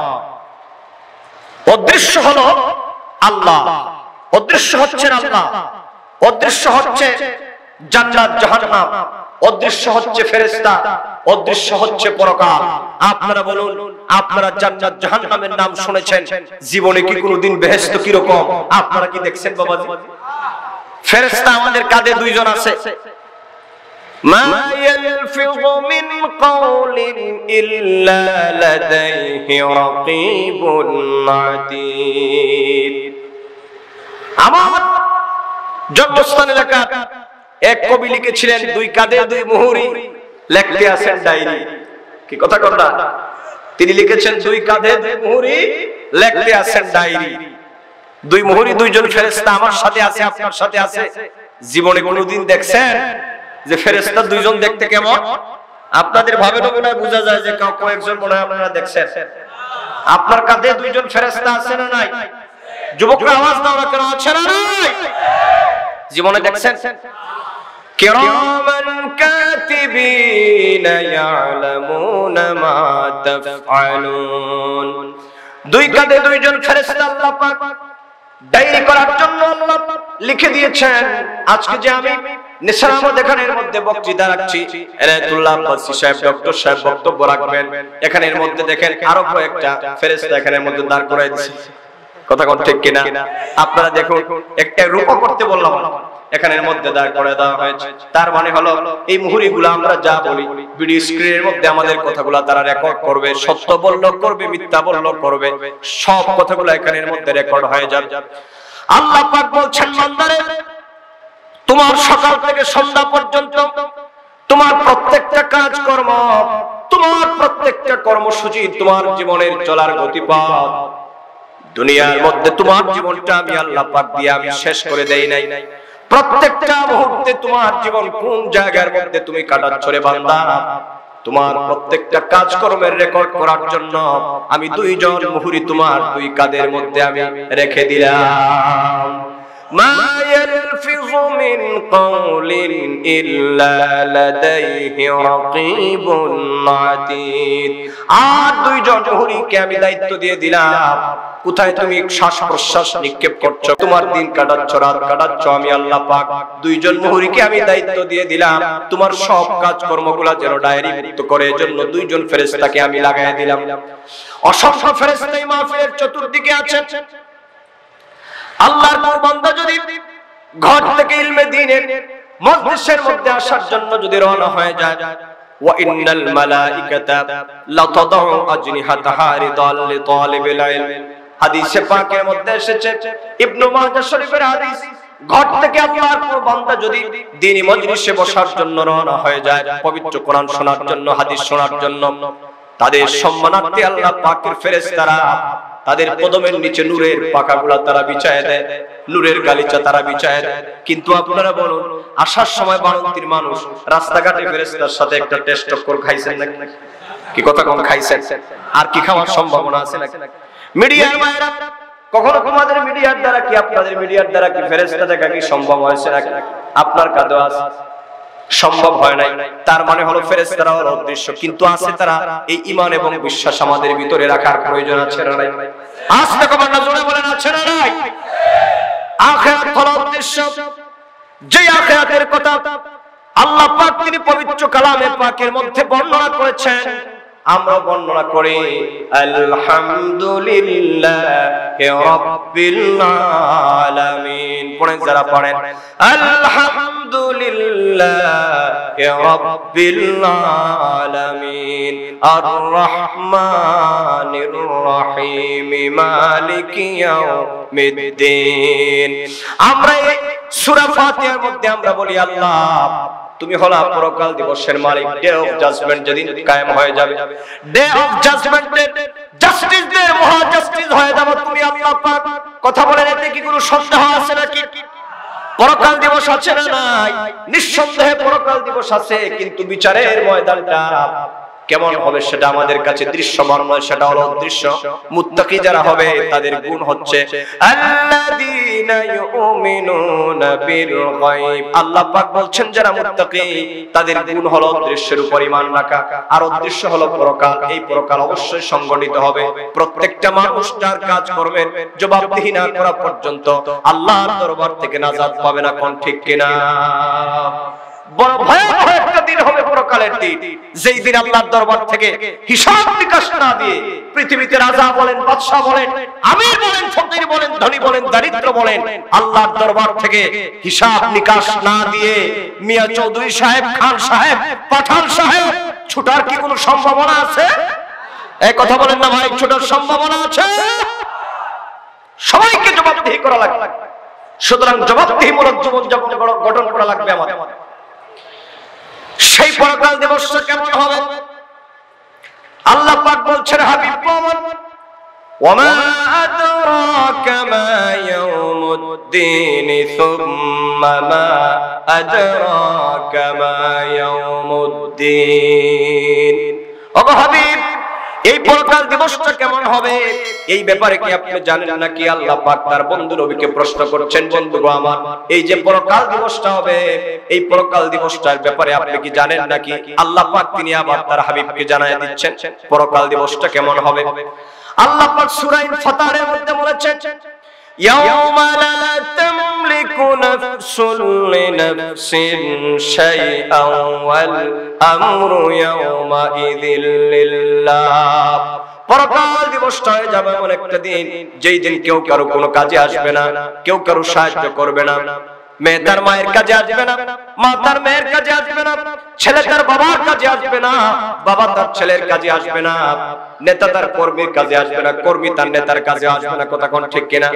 দুনিয়ার মধ্যে থাকা অবস্থায় রিভলভার একটা হাতে দিয়া বলে, বেটা সলিমুদ্দিন অমুক বেটার মাথার খুলে উড়ায় দেয়, কিন্তু মারা যাওয়ার টাইমে আর পরকালের মধ্যে নেতা কি বলবে নাকি, আল্লাহ তারে গুলি করার অর্ডার আমি দিছিলাম, তার পাপটা আমার কাছে দিয়ে দাও।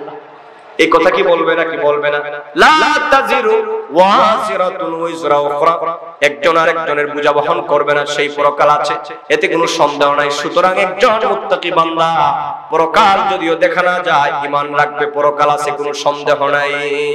আমাদের ভিতরে সেই ধারণা বদ্ধমূল থাকতে থাকতে হবে মুত্তাকি যারা তাদের প্রধানত গুণ থাকবে তারা ভয় করবে কাকে আর দ্বিতীয়ত তারা অদৃশ্যের উপর বিশ্বাস স্থাপন করবে আল্লাহর উপর ঈমান রাখবে পরকালের উপর ঈমান রাখবে ফেরেশতা জান্নাত জাহান্নামের উপরে ঈমান রাখবে কথা কোন ঠিক কিনা বাবাজি কথা কোন ঠিক কিনা দ্বিতীয় নম্বর হচ্ছে ওয়া ইউকিমুনাস সালাত এবং তারা নামাজ কায়েম করবে মুত্তাকি যারা ওরা কি নামাজ ছাড়বে না নামাজ পালন করবে যথাযথ হুকুম হাকামের মাধ্যমে যথাযথ বিধিবিধান পালনের মধ্য দিয়ে তারা নামাজ আদায় করবে মুত্তাকি বান্দা কোনদিন যার ভিতরে আল্লাহর ভয় আছে ওই ব্যক্তি কোনদিন নামাজ ছাড়তে পারে কি নামাজ কি পড়ার দরকার আছে না নাই আস্তে কমেন না জোরে কোন আছে না নাই নামাজ পড়ার হুকুম কার পবিত্র কোরআনুল কারীমের মধ্যে আল্লাহ পাক বারবার তিনি নামাজ পড়ার হুকুম করেছেন আমাদেরকে নামাজের বক্তৃতা আমি করব না নামাজ ছেড়ে দিবেন না আল্লাহ পাক নামাজ আদায় করবেন নামাজ পড়লে পরে আল্লাহ পাক তিনি ফায়দা দিবেন আমাদেরকে এখানে এর মধ্যে দুইটা কথা আমি শুধু বলে যাই নামাজ পড়লে পরে আল্লাহ পাক আপনাদেরকে আমাদেরকে ফায়দা দান করবেন বড় দুইটা ফায়দা এই পৃথিবীতে জীবন যাপন যারা আমরা করছি আমাদের নিরাপত্তার প্রয়োজন চতুর্দিকে সন্ত্রাসী বাহিনী চোর ডাকাতের উপদ্রব চতুর্দিক দিয়া হায়না বাহিনী আছে লুটেরারা আছে আমাদের জানমালের নিরাপত্তার প্রয়োজন এবং হালাল রিজিকের প্রয়োজন ক্ষুধার সময় আমরা খাওয়ার প্রয়োজন কথা কোন ঠিক কিনা দুইটা জরুরি বিষয় আমাদের একটা হলো আমরা নিরাপত্তা চাই আরেকটা হলো আমরা রিস্ক চাই কথা কোন ঠিক কিনা ভাই এখানে এমন কি কেউ আছেন যে আপনার নিরাপত্তারও দরকার নাই আর খাবারেরও দরকার নাই এমন কেউ আছে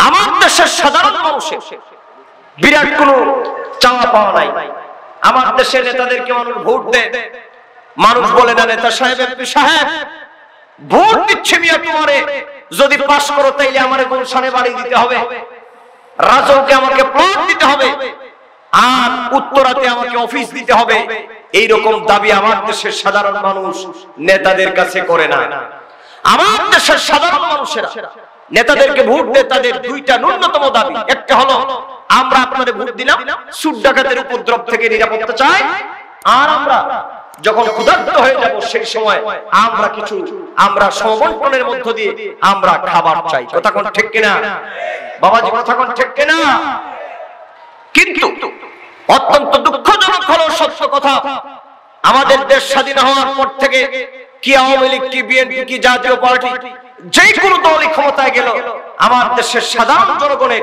এই ন্যূনতম দুইটা দাবি তারা আদায় করতে পারে না কি কথা কোন ঠিক কিনা আজকে কি সন্ত্রাসী হচ্ছে না আমার দেশের সব মানুষ কি আজকে খাদ্যে স্বয়ং সম্পন্ন হয়ে গেছে রেল স্টেশনগুলোতে যান অর্ধাহারে অনাহারে অনেক মানুষ নির্যাতিত নিপীড়িত বঞ্চিত জনতা আজকে তারা অসহায়ের মতো তারা বিরিদ্র রজনী কাটাচ্ছে অভুক্ত অবস্থায় তারা দিনাতিপাত করছে সুতরাং পৃথিবীর কোন নেতা নেত্রী পারে নাই মানুষকে নিরাপত্তা দেওয়া আর রিস্কের ব্যবস্থা করা এই দুইটা দায়িত্ব যিনি তার কুদরতে গ্রহণ করেছেন তিনি হচ্ছেন আমার মালিক আমার আল্লাহ আল্লাহু আকবার বলেন আল্লাহু আকবার এই ঈমান আপনাদের ভিতরে আছে না নাই ডান হাত তুলে বলেন রিজিক দেওয়ার মালিক কে নিরাপত্তা দেওয়ার মালিক কে বলেন আল্লাহু আকবার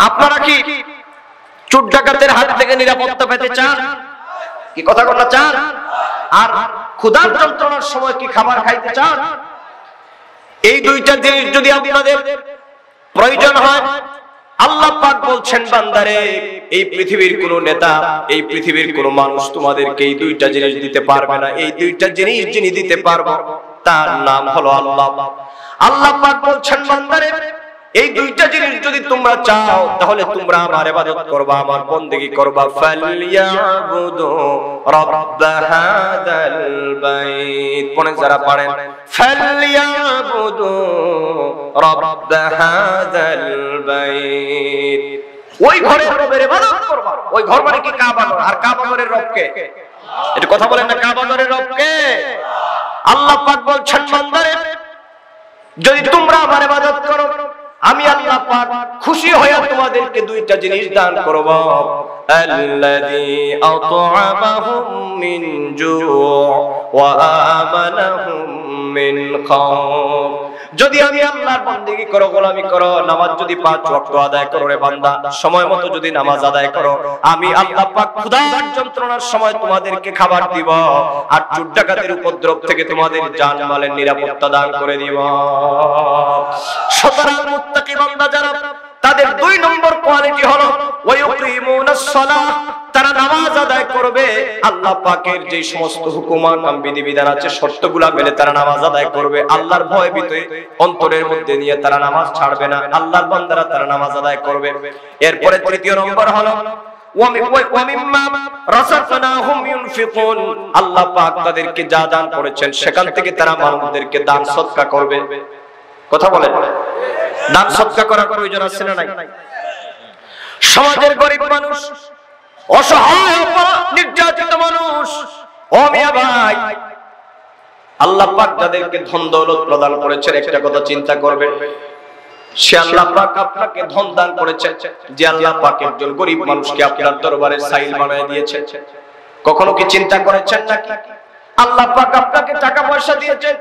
ও ভারতের যুবক বন্ধুরা রে, ও বাড়িঘরের সম্মানিতা মা বোনেরা, আমার মুরব্বি বাবাজিরা, কখনো কি চিন্তা করেছেন নাকি আল্লাহ পাক যাদেরকে ধন দৌলত প্রদান করেছেন, ইচ্ছে করলে তো আল্লাহ পাক আমাকে ভিক্ষুক বানায়া অপরজনের দরজায় পাঠিয়ে দিতে পারতেন। যে আল্লাহ পাক আমাকে অপরজনের দরজায় আমাকে না পাঠায়া, যে আল্লাহ পাক আমাকে ধন দৌলত প্রদান করেছেন, ওই আল্লাহ পাক বলছেন, বান্দারে আমি ধন দৌলত দেওয়ার পরে কুক্ষিগত করে রাখবা না।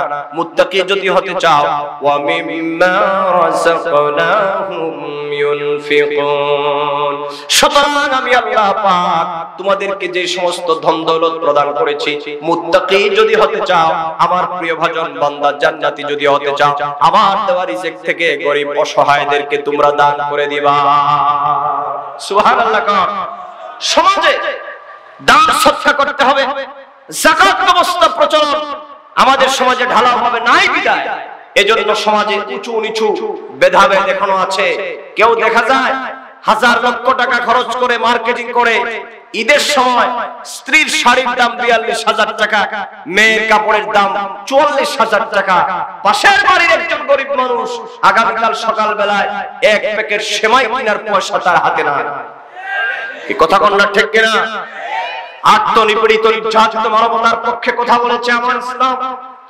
পৃথিবীর নির্যাতিত বঞ্চিত মানুষের পক্ষে কথা বলেছে আপনার কোরআন। ঠিক কিনা বলো?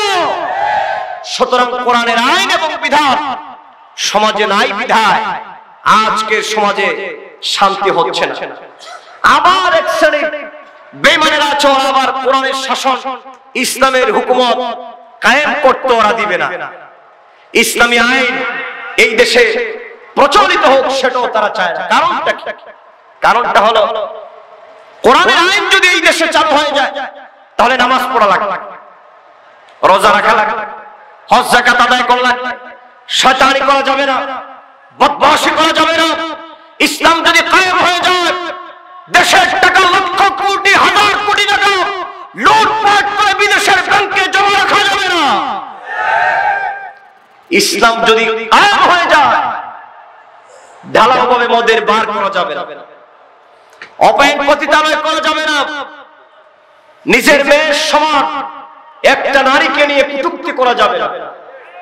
এজন্য সব বেঈমানদের প্রধান টার্গেট হলো ইসলাম ঠেকাও।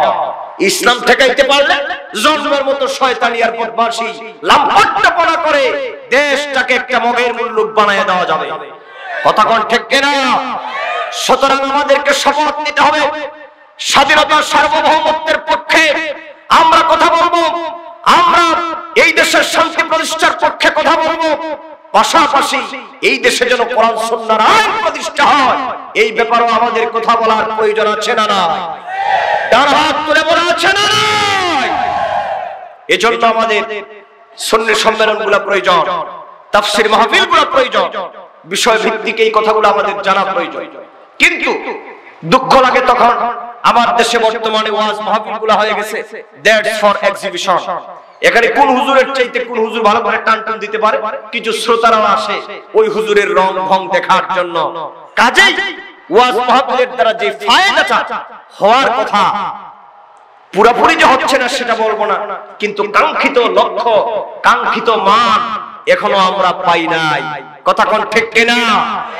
এজন্য তো দুইটা কাজ করা লাগবে। কয়টা কাজ? তার প্রথম কথা হচ্ছে একজন দাঈ আল্লাহ, যিনি মানুষকে আল্লাহর রাস্তায় আহ্বান করবেন, তিনি পরিপূর্ণ একজন ইসলামী জ্ঞানে গুণে গুণান্বিত হয়ে মানুষদেরকে আল্লাহর পথে, রাসূলের পথে, আহলুস সুন্নাত ওয়াল জামাতের পথে মানুষদেরকে আহ্বান করতে হবে। আর শ্রোতাদেরও এই নিয়ত করতে হবে, মাহফিলে যাব, এশার নামাজ পড়ে হুজুররা কোরআন সুন্নাহ আমাদেরকে শোনাবেন, আমরা সেখান থেকে কিছু শিখে আমাদের জীবনে আমরা বাস্তবায়ন করব। এই দুই যদি এক হয়ে যায়, ইসলামী আইন এই দুই যদি এক হয়ে যায়, ইসলামকে ঠেকাবার শক্তি এই দেশে কোনো বেঈমানের হবে না, হবে না, হবে না ইনশাআল্লাহ। ওরা পারে না, আর পারবেও কি? তারা পেরেছে? আমার দেশের একটা আকলুর কথা তো আপনারা সকলে জানেন, সেই ইসলামকে বাদ দিতে চেয়েছিল আল্লাহ পাক, তার 14 গোষ্ঠীকে আজকে বঙ্গোপসাগরে ভাসায় দিচ্ছে। কি কথা কর ঠিক কিনা? সুতরাং এইরকম, এটা তো একটা মিনি শয়তান, এর থেকে বহু শয়তানেরা ইসলামকে বাদ দেওয়ার চেষ্টা করেছে। পবিত্র কোরআনের মধ্যে আল্লাহ ঘোষণা করেছে, يريدون ليطفئوا نور الله بأفواههم والله متم نوره ولو كره الكافرون। মহাসত্যের অস্বীকারীরা তারা চায় আমার দিনকে মুখের ফু দিয়া তারা নিভায় দিবে, আমার ইসলামকে তারা মুখের ফু দিয়া নিভায় দিবে, কিন্তু আমি আল্লাহ পাক আমার দিন, আমার ইসলামকে আমি কিয়ামত পর্যন্ত জারি রেখে দিব, কায়েম রাখবো। তাতে কাফের বেঈমানদের মনের মধ্যে যত জ্বালা যন্ত্রণা হোক না কেন, তারা যত জ্বলুক, তাদের মনে যত ধারণার জন্য হোক, যত পায় তারা চালাক, পৃথিবী থেকে ইসলামের পতাকাকে তারা নিভায় দিতে পারবে? কথা বলেন, ইসলামের আলোকে কি তারা বন্ধ করে দিতে পারবে? কেউ পারবে না। এটার হেফাজতের দায়িত্ব কার? সুতরাং আল্লাহর উপর ভরসা রেখে নামাজ আদায় করতে হবে, সমাজে এতিম অসহায় মানুষদেরকে সাহায্য করতে হবে, একজন মুত্তাকি বান্দায় পরিণত হতে হবে। আর একজন মুত্তাকি বান্দা যে হয়ে যাবে, আল্লাহ পাক বলছেন আমার জান্নাত তার জন্য আমি আল্লাহ পাক ওয়াজিব করে দেব। মুত্তাকি বান্দা তৃতীয় নম্বর যে গুণটা আল্লাহ পাক বলছেন, মুত্তাকি বান্দার তৃতীয় নম্বর গুণ হচ্ছে আল্লাহর পথে ব্যয় করা, যেটা বললাম। চতুর্থ নম্বর গুণ হচ্ছে মহাগ্রন্থ আল কোরআন, যেই নবীর উপর নাযিল হয়েছে, সেই মুহাম্মদ সাল্লাল্লাহু আলাইহি ওয়াসাল্লামের উপর ঈমান আনতে হবে। আল্লাহর হাবিবের উপর নাযিলকৃত পবিত্র কোরআনের উপর ঈমান আনতে হবে। পরিপূর্ণভাবে একজন মুত্তাকির দায়িত্ব হলো আল্লাহ হাবিব মুহাম্মদ সাল্লাল্লাহু আলাইহি ওয়াসাল্লামকে তাজিম এবং সম্মান করতে হবে। কথা কোন ঠিক কিনা? এই কথায়, এই পয়েন্টে আমি দুটি কথা বলতে চাই। আমার কথাগুলো খুব ভালো করে খেয়াল করুন। আমাদের বাংলাদেশে ওয়াজ মাহফিলের নামে, কোরআন তাফসীরের নামে আমার দেশে বহু ধরনের ওয়াজ হয়। আমার দেশে হয় না ভাই? কথা কোন না হয় না ভাই? এখানে আওয়ামী লীগ আছেন, বিএনপি আছেন, জাতীয় পার্টি আছেন, জামাত ইসলামী আছেন, যেই কোনো দলের লোক থাকে, আমাদের কথাগুলো ঠান্ডা মাথায় শোনেন। আমরা according to holy Quran and hadith, কোরআন সুন্নাহ যা আছে আমরা তাই বলছি, কোরআন সুন্নাহ যা নাই আমরা তা বলবো। মুত্তাকি বান্দা হওয়ার পঞ্চম যেই শর্ত, সেটা হলো আল্লাহর হাবিবের উপর পূর্ণ আস্থাশীল ঈমান রাখতে হবে। আল্লাহ পাক তার হাবিবকে যত গুণে গুণান্বিত করেছেন, তার প্রত্যেকটা গুণ মানতে হবে। কিন্তু আমাদের দেশে ওয়াজ মাহফিল হয়, তাফসীরুল কোরআন মাহফিল হয়, বড় সমস্যা বেঁধেছে এই জায়গা। কি কথা কন? কি কথা কন ঠিক কিনা? তাফসীরুল কোরআন মাহফিলের নাম দিয়ে এক শ্রেণীর মাওলানা সাহেবরা আমরা দেখি, ভাই আপনারা বলেন যে হুজুর আপনাদের মধ্যে ঐক্য হয় না কেন? আমরা বলি ভাই আমরা দিন রাত ঐক্যের জন্য টেকনাফ থেকে তেতুলিয়া, রূপসা থেকে পাতুরিয়া পর্যন্ত আমরা কথা বলছি, কিন্তু হচ্ছে না কেন? Something is wrong, something is wrong. হচ্ছে না কেন? কোথাও যেন সামান্য একটু গলদ আছে। আপনারা কথা না বললে আমি বুঝবো না। কথা বল যুবক, ঠিক কিনা? আজকে সবাই কালিমা পড়ে, সবাই আল্লাহর নবীকে মানে, সবাই কোরআনের স্লোগান দেয়, কিন্তু আজকে আমরা এক প্ল্যাটফর্মে আমরা ঐক্যবদ্ধ হতে পারছি না কেন? তার কিছু কারণ আমি আপনাদেরকে চিহ্নিত করতে চাই। মুত্তাকি যে ব্যক্তি, সে কোনদিন নবীর শানে বেয়াদবি করতে পারে? কথা বলেন না পারে? কিন্তু আমরা দেখতে পাই তাফসীরুল কোরআন মাহফিল নাম নিয়ে যিনি তাফসীর করছেন, তিনি কোরআনের আয়াত পড়ে কুল ইন্নামা আনা বাশারুম মিসলুকুম বলে মুহাম্মদ সাল্লাল্লাহু আলাইহি ওয়াসাল্লামকে রক্ত মাংসে করা, দোষে গুণে ভরা মানুষ বলে তিনি জনতার সামনে বক্তৃতা করছেন। তিনি মুহাম্মদ সাল্লাল্লাহু আলাইহি ওয়াসাল্লামকে মাটির মানুষ বলে বক্তৃতা করছেন। তিনি আল্লাহর হাবিবকে ইয়া নবী সালাম আলাইকা বলে আমরা একটু ডাক দেই, এটার বিরোধিতা করে বক্তৃতা করছেন। আল্লাহর হাবিব মরে পচে মাটির সাথে মিশে গেছেন। কোরআনের আয়াত দিয়ে তারা বলছে ইন্নাকা মাইয়িতুন ওয়া ইন্নাহুম মাইয়িতুন। ওরা কিন্তু নিজের কথা বলে না, কোরআন দিয়েই কথা বলে। আর আমার দেশের মানুষকে হুজুর মুফতি সাহেব আপনি তো কোরআন দিয়ে বলছেন, ওরা তো কোরআন দিয়ে বলে। ওরা কোরআন দিয়ে কি বললো? ওরা কয় কোরআনে আল্লাহ বলছে ইন্নাকা মাইয়িতুন ওয়া ইন্নাহুম মাইয়িতুন। আল্লাহ কয় নবী আপনিও মরবেন, আপনার উম্মতরাও মরবে, সুতরাং নবীও মরছে, তোমরাও মরবা, দুই মরায় আর কোনো কিছু নাই। মদিনা মুনাওয়ারায় যাওয়ার দরকার নাই, ইয়া নবী সালাম আলাইকা বলার দরকার নাই। আপনারা বলুন এই ধরনের কথাবার্তা যারা আল্লাহর কোরআনকে সামনে নিয়ে বলবে, আজকে আমি জাতির সামনে একটি কথা স্পষ্ট করে বলতে চাই, আমি অদম গুনাহগার নেসার আহমদের কথা নয়। এখানে বিজ্ঞ ওলামা হাজারাতগণ আছেন, শিক্ষিত মানুষেরা, ভদ্র মানুষেরা এখানে আছেন, জ্ঞানী জ্ঞানী শিক্ষিত ভদ্র সমাজ। একটা কথা সব জানিয়ে দিতে চাই, শুনে রাখো, পৃথিবীর মোল্লা মুন্সিরা, পৃথিবীর মৌলবীরা, আসমানের নিচের জমিনের উপরে এমন কোন মোল্লা মৌলবীর জন্ম হয় নাই। পবিত্র কোরআনের বিসমিল্লাহর বা থেকে নিয়ে মিনাল জিন্নাতি ওয়ান নাসের সিন পর্যন্ত 6666 খানা আয়াতে কোন একটা শব্দে আল্লাহ পাক আমার দয়াল নবীর বিরুদ্ধে একটা শব্দ নাযিল করেন নাই। ডান হাত তুলে বলে ঠিক না? আমার দয়াল নবীর বিরুদ্ধে একটা শব্দ আসমানের নিচের জমিনের উপরে এমন কোন মোল্লা মৌলবী দেখাতে পারবে? সব জানিয়ে দিলাম। শুধু আজকে যারা মুহাম্মদ সাল্লাল্লাহু আলাইহি ওয়াসাল্লামকে আমাদের মতো বলতে চায়, আল্লাহর কোরআন পড়ে যারা আমার নবীকে মৃত বলতে চায়, মনে রাখবেন এইগুলা কোরআনের থিওরি নয়, এইগুলা মাওলানা সাহেবদের নিজস্ব মন গড়া বানানো মতবাদ আর থিওরি। আপনাদের এই ঠিকে ওয়াজ বক্তব্য হবে না, আপনাদের এই ঠিকে শয়তান বারংকি বাজারেও যাবে। কি কথা কোন ঠিক না? সুতরাং আমরা মুত্তাকি হতে চাই। আল্লাহ পাক তার দয়াল নবীকে যে সমস্ত গুণে গুণান্বিত করেছেন, সেই সমস্ত গুণগুলো আমাদের মানতে হবে। নবীকে মরে পচে মাটির সাথে মিশে গেছেন, নবী ইন্তেকাল করেছেন, কিন্তু মরে পচে মাটির সাথে মিশে গেছেন, সেটা ইসলামী আকীদা নয়। সেটা মুত্তাকি বান্দা বলতে পারে? কথা বলেন, জোরে বলেন, বলতে পারে? নবীর শানে কোনো বেয়াদবি করতে পারে? মুত্তাকি যে হবে সে কি আল্লাহর হাবিবের শানে বেয়াদবি করতে পারে? একদিকে কাফের এবং বেঈমানরা করছে, অপর দিক দিয়ে দাড়ি টুপিওয়ালা এক শ্রেণীর ভাইরা না বুঝে আল্লাহর হাবিবের বিরোধিতা করছেন। আমরা বলি আপনি কওমি মাদ্রাসার আলেম হন, আমরা আলিয়া মাদ্রাসার হই, যে কোনো দলের হই, একটু খোলা মন নিয়ে, উদার মানসিকতা নিয়ে, কোরআন সুন্নাহ নিয়ে একটু রিসার্চ গবেষণা করুন। আপনারাও আমাদের ভাই, আপনাদের সাথে আমাদের কোনো হিংসা নাই, নিন্দা নাই। কি কওমি, কি হেফাজত, কি জামাতে ইসলামী, কারোর সাথে আমাদের ব্যক্তিগত কোনো দ্বন্দ্ব আছে ভাই? কি কথা বলতে হবে যুবকেরা, দ্বন্দ্ব আছে ভাই? যদিও দু এক জায়গায় কিছু দ্বন্দ্ব আছে, এইগুলা মৌলিক কিছু বিষয় এবং শাখা প্রশাখাগত কিছু বিষয় অনেকে না বুঝার কারণে এইগুলা নিয়ে আজকে দ্বন্দ্বের জন্ম হচ্ছে। আমরা আপনাদেরকে বলবো, আপনাদের আকাবির মুরব্বিরা আছে, ওনাদের মাধ্যমে কথা বলে আপনারা একটু রিসার্চ গবেষণা করার চেষ্টা করুন। দেখবেন আল্লাহ নবীর শানে কোনো বেয়াদবি একটা কথা কোরআন হাদিসে আপনারাও খুঁজে পাবেন না, আমরাও খুঁজে পাবো না। তখনই আমাদের মধ্যে একটা ঐক্য সূত্রতা সম্ভব। ঐক্য তখন হবে যখন কোরআন হাদিসের তাফসীরের মাহফিলের নামে আমার নবীর শানে বেয়াদবি করা হবে না, ওলিদের শানে বেয়াদবি করা হবে না। তখন আমরা মুসলমানের ঐক্য হয়ে যাব, আমাদের মধ্যে কোনো ভেদাভেদ থাকবে না। কথা কোন বাবা যে ঠিক কিনা?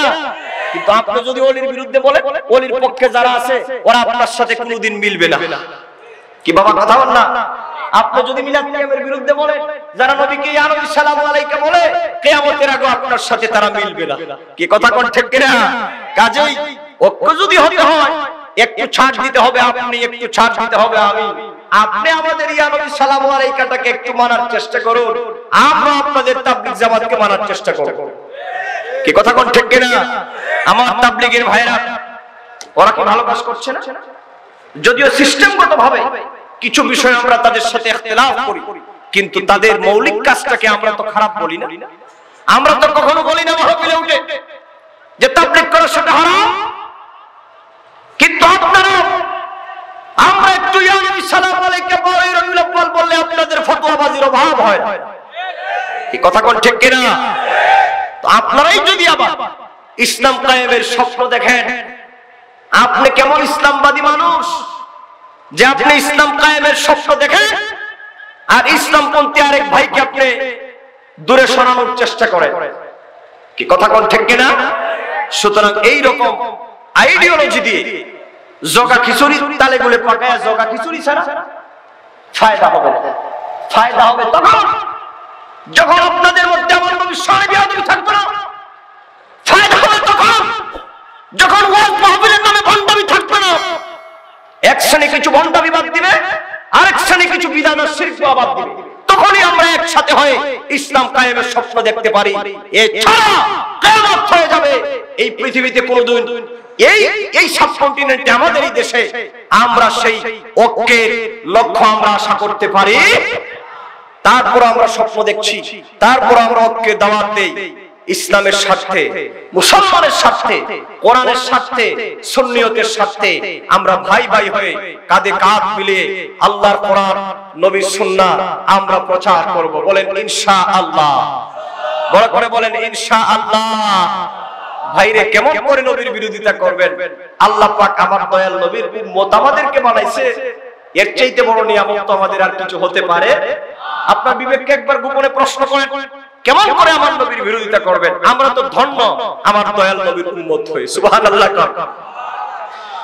আমি ধন্য গো রাসূল তোমাকে পেয়ে, আমি ধন্য গো রাসূল তোমাকে পেয়ে, আমি আরো বেশি ধন্য তোমার উম্মত হয়ে, আমি আরো বেশি ধন্য তোমার উম্মত হয়ে, আমি ধন্য গো রাসূল তোমাকে পেয়ে, আমি ধন্য গো রাসূল। বলেন তোমার উম্মত হতে চেয়েছিল সকল নবী, তোমার প্রেমে ঝুঁকে পড়ে সৃষ্টির ছবি, সৃষ্টির ছবি তুমি সেই নবী যার কদমে চন্দ্র রবি, তুমি সেই নবী যার কদমে চন্দ্র রবি, ঝুঁকে পড়ে সর্বদাই বেকুল হয়ে, বলো ঝুঁকে পড়ে সর্বদাই বেকুল হয়ে, আমি ধন্য গো রাসূল তোমাকে পেয়ে, আমি ধন্য গো রাসূল। আরো বেশি ধন্য তোমার গোলাম হয়ে, আমি আরো বেশি ধন্য তোমার গোলাম হয়ে, আমি ধন্য গো রাসূল তোমাকে পেয়ে, আমি ধন্য গো রাসূল তোমাকে পেয়ে।